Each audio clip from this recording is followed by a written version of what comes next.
বন্ধুরা, তোমরা সবাই কেমন আছো? মৌসুমের শান্তনীরে তোমাদের সবাইকে স্বাগত। আশা করি তোমাদের সবার পুজো খুব ভালো কেটেছে। সবাইকে জানাই শুভ বিজয়া। বড়দেরকে জানাই প্রণাম আর ছোটদেরকে জানাই অনেক অনেক ভালোবাসা। যে আরে বৃষ্টিটা হবে বলেছিল সে আরে তো বৃষ্টিটা হয়নি, তাই পুজোটা আমাদের খুব ভালো কেটেছে। তোমাদেরও কেমন কেটেছে সেটা জানাবে কিন্তু।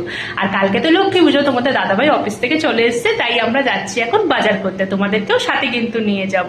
আজকে কিন্তু ব্লগটা শুরু করলাম লক্ষ্মী পুজোর ব্লগ। চলে গেছিলাম বেহালা বাজারে ঠাকুর কিনতে। ওখানে গিয়ে দেখি প্রচুর ভিড়। একে রবিবার, তারপরে লক্ষ্মী পুজোর বাজার। এত ঠাকুর দেখে মনটা আনন্দে ভরে গেছিল। কোনটা ছেড়ে কোনটা নেবো বুঝে উঠতে পারছিলাম না। আর প্রতিটা ঠাকুরই খুব সুন্দর। আমরা কিন্তু এই ঠাকুরটা পছন্দ করে নিয়েছি, তোমাদের সাথে পরে শেয়ার করব। কিনে আমরা চলে গেছিলাম ফুলের মার্কেটে। ফুলের মার্কেটে গিয়ে দেখি কি সুন্দর সুন্দর ঠাকুরের মালা উঠেছে। আর ঠাকুরের তো প্রিয় ফুল পদ্ম, তাই পদ্ম ফুল তো নিতেই হবে আজকে। পরে নিয়ে নিয়েছিলাম ধানের ছড়া। আর ওখান থেকে চলে গেছিলাম ফলের বাজারে। ফলের বাজারে গিয়ে বিভিন্ন রকমের ফল নিয়ে নিয়েছিলাম। তারপর নিয়েছিলাম খই, মুড়ি, মুড়কি, বিভিন্ন রকমের মঠ। এই মা চলে এসছেন আমাদের, নিয়ে চলে এলাম মাকে বাড়িতে। এবার রাখবো মাকে সারা বছরের জন্য। আমার ঘরে আলো করে থাকো তুমি। গুড মর্নিং সবাইকে। সকাল সকাল উঠে পড়েছি, আজ লক্ষ্মী পুজো। দেখি কি কি অ্যারেঞ্জমেন্ট হলো। ও তো অনেক আগেই উঠে পড়েছে, দেখা যাক কতদূর কি করলো। কত দূর? এই তো লাবড়ার তরকারির জন্য সবজিগুলো সব কেটে ফেলেছি। আচ্ছা, চলছে কাটা। আর এটা লাবড়ার সবজি চলছে? লাবড়ার সবজি কাটা চলছে। কি কি কাটলে? এই তো মূলো কেটেছি, বেগুন কেটেছি, গাজর কেটেছি, কুমড়ো কাটছি, আর আচ্ছা। আছে পুঁই শাক আছে, বরবটি আছে, এগুলো কাটবো। আচ্ছা, তারপরে তরকারিটা বসিয়ে দেবো লাবড়ার তরকারিটা। আর তুমি তো আবার অফিসে যাবে। হ্যাঁ, কাজে যাব। কাজে যেতেই হবে বলো, আজকের দিনেও কাজে যেতে হবে। কিছু করার নেই, তাই তো সকাল সকাল উঠলাম। কাজ থেকে আসো, এসে কিন্তু আমার এটা খিচুড়িটা করে দেবে কিন্তু। আচ্ছা, খিচুড়ি আমাকে করতে হবে। আমি লাবড়া তরকারিটা করে সব রেখে দিচ্ছি। খিচুড়ির সবজি কেটেছো?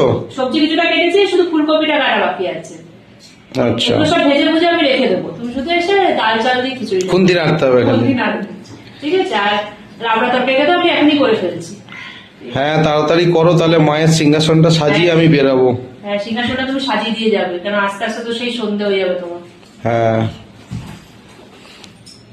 এই দেখো কুমড়ো কাটা চলছে, বাকি সবজি কাটা হয়েছে, কিছু বাকি আছে।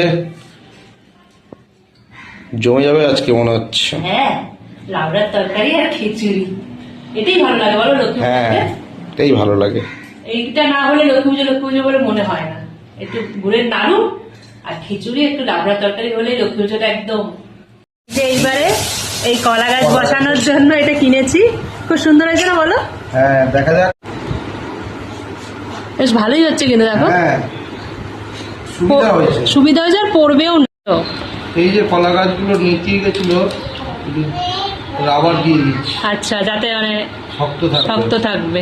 হ্যাঁ, ভালো হবে। কালকে রাতের তো ওই জন্য একটু নেতিয়ে গেছে। এমনি কলা গাছ নেতিয়ে যায়। হ্যাঁ, সে তো ওই 1-2 ঘন্টা টাটকা থাকে, তারপরে আবার নেতিয়ে যায়।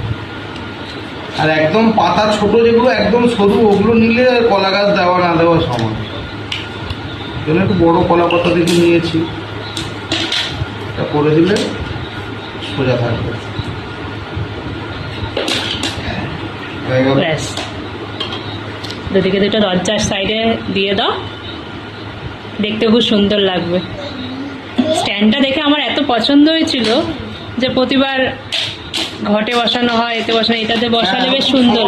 সমস্যা হয়, পড়ে যায় বারবার। এটা পড়বেও না, খুব সুন্দর দাঁড়িয়ে থাকবে।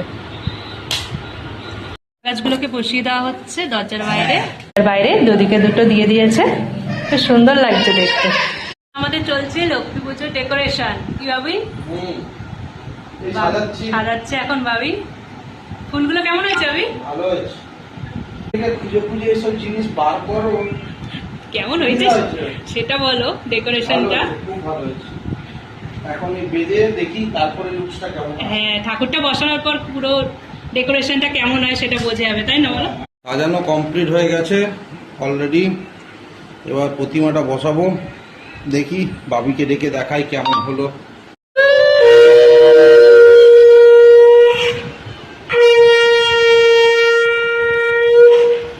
দাদাভাই অফিসে চলে গেছে আর আমারও সমস্ত সবজিগুলো কাটাকুটি করা হয়ে গেছে। আমি লাবড়ার তরকারিটা আবার বসিয়ে দেবো। আর তোমাদের দাদাভাইয়ের যেহেতু খিচুড়ি তৈরি করবে আজকে, তাই সমস্ত সবজিগুলো ওর কেটে দিয়েছি আর আমি সেগুলো ভেজে নেবো, যাতে ও তাড়াতাড়ি করে এসে বসিয়ে দিতে পারে খিচুড়িটা। এটা খুব সুন্দর করে, তাই আজকে দিনের দায়িত্ব থাকে ওর খিচুড়িটা রান্না করা। আর আমি লাবড়ার তরকারি আর যা ভাজাভুজিগুলো থাকে সেগুলো করে ফেলি, নাড়ুটা তৈরি করে ফেলি। তাই যাই চটপট লাবড়ার তরকারিটা বসিয়ে দিই। রান্না স্টার্ট করে দিয়েছি, লাবড়ার তরকারিটা শুরু করেছি। সব সবজিগুলো একসাথে তেলের মধ্যে একটু ভেজে নিই, তারপরে আস্তে আস্তে মজে এলে সমস্ত মশলাগুলো দিয়ে তৈরি করে নেবো। সবজিগুলো মজে এসছে, এবার চলো বেগুনটা দিয়ে দিই এর মধ্যে। আর আমার এই রেসিপিটা জানো তো আগের বছরে আমার ফেসবুকের পেজে দেওয়া আছে, তোমাদের যদি কারো দরকার হয় তাহলে কিন্তু তোমরা লাবড়ার তরকারি রেসিপিটা আমার ফেসবুক থেকে দেখতে পারো। এটা দিয়ে একটুখানি মুছতে আবার বসিয়ে দিই। চলো, সবাই অফিস থেকে চলে এসছে, তাহলে এবার পুজোটা শুরু করা যাবে তো? মেয়ের খুব আনন্দ, চলে এসছে। তোমাদের দাদাভাই খিচুড়িটা কত দূর হয়েছে চলো। ও খিচুড়ি কত দূর? এই তো হয়ে এসছে, লাস্ট ফিনিশিং চলছে। Last finishing? হ্যাঁ, দেখো দেখি কালারটা কেমন হয়েছে। দেখেই তো মনে হচ্ছে খুব ভালো। কালারেই তো টেস্ট। আর তুমি তো খিচুড়ি সবসময় ভালো করো। জানি না কি করি, না না তাড়াহুড়ো অফিস থেকে ফিরেই। তুমি ভাগ্যিস কেটে রেখেছিলে সবকিছু, কেটে ভেজে রেখেছিলে, নাহলে এত তাড়াতাড়ি হতো না। ওই জন্য তো করেছি, জানি তো অফিস থেকে এসে দেরি হয়ে যাবে। আর এই বছরের মা লক্ষ্মী তোমরা জানাবে কেমন হয়েছে মাকে দেখতে। খুব সুন্দর লাগছে, মিষ্টি না মুখটা। আমার বরণডালা রেডি, এবার আমি মাকে সুন্দর করে সাজিয়ে নেব। প্রথমেই আমি মাকে সিঁদুর দিয়ে দিয়েছিলাম আর খুব সুন্দর লাগছিল দেখতে। সিঁদুর পরেই মায়ের মুখটা যেন আরও সুন্দর খুলে গেছিল। আর তারপরে মায়ের হাতে আমি চাঁদমালা দিয়ে দিয়েছিলাম। আর চাঁদমালাটা দিতে মায়ের রূপটা আরও অসাধারণ লাগছিল, দেখো কি মিষ্টি লাগছে। পরে মাকে ধানের ছড়া দিয়ে দিয়েছিলাম আর তারপরে মায়ের গলায় দিয়ে দিয়েছিলাম সুন্দর একটা মালা। আর মালাটা পরতে মায়ের রূপটা আরও সুন্দর লাগছিল। আর একে একে পদ্ম ফুল, গোলাপ ফুল দিয়ে দিয়েছিলাম। তারপরে মায়ের জন্য আমি বিভিন্ন রকমের সন্দেশ, দই, মোয়া, নাড়ু, মুরকি, মঠ, খেজুর আর ফল কেটে দিয়েছিলাম। একে একে প্রদীপগুলো সমস্ত ধরিয়ে নিয়েছিলাম আর ঘটে স্বস্তিক চিহ্ন এঁকে ডাবটা বসিয়ে প্রতিস্থাপন করেছিলাম। দীপ জ্বালিয়ে নিয়েছিলাম, তারপরে ধূপ ধুনো জেলে মাকে আরাধনা করে নিয়েছিলাম। গিয়ে গিয়ে এওলাই করে লক্ষ্মীপত, ভক্তিমতে স্বাধীন নারী পুঁজি বিধি মতো। দেবীর কৃপায় তার দুঃখ হলো দূর, পতি হলো সুস্থ দেহ ঐশ্বর্য প্রচুর। কালক্রমে শুভ দিনে জন্মিল তার। চালি পড়া আমার শেষ হয়ে গেছিল। তারপরে মাকে নমস্কার করে আমি বলে নিয়েছিলাম যে মা তুমি সবাইকে রক্ষা করো আর মঙ্গল করো, আর আগামী দিনগুলো যেন আমাদের খুব ভালো কাটুক। আমি প্রদীপ দিয়ে প্রথমে আরতি করে নিয়েছিলাম, তারপরে পঞ্চপ্রদীপ দিয়ে মাকে আরতি করে নিলাম। আর তোমাদের দাদাভাইও কিন্তু মাকে পুজো করে নিয়েছিল। তারপরে দুজন মিলে মাকে মন ভরে আরতি করলাম আর তারপরে শাঁখ বাজিয়ে মায়ের পুজো সম্পূর্ণ করেছিলাম। তোমাকে সকল বিপদ থেকে রক্ষা করুক আর ভালো রাখুক। খাও, দেখেছো মাম্মাম ঠাকুরকে খেতে দিচ্ছে, নাড়ু তুলে ঠাকুরকে খেতে দিচ্ছে। খাও খাও, ঠাকুর খেয়ে নাও, মাম্মাম দিচ্ছে তোমাকে নাড়ু।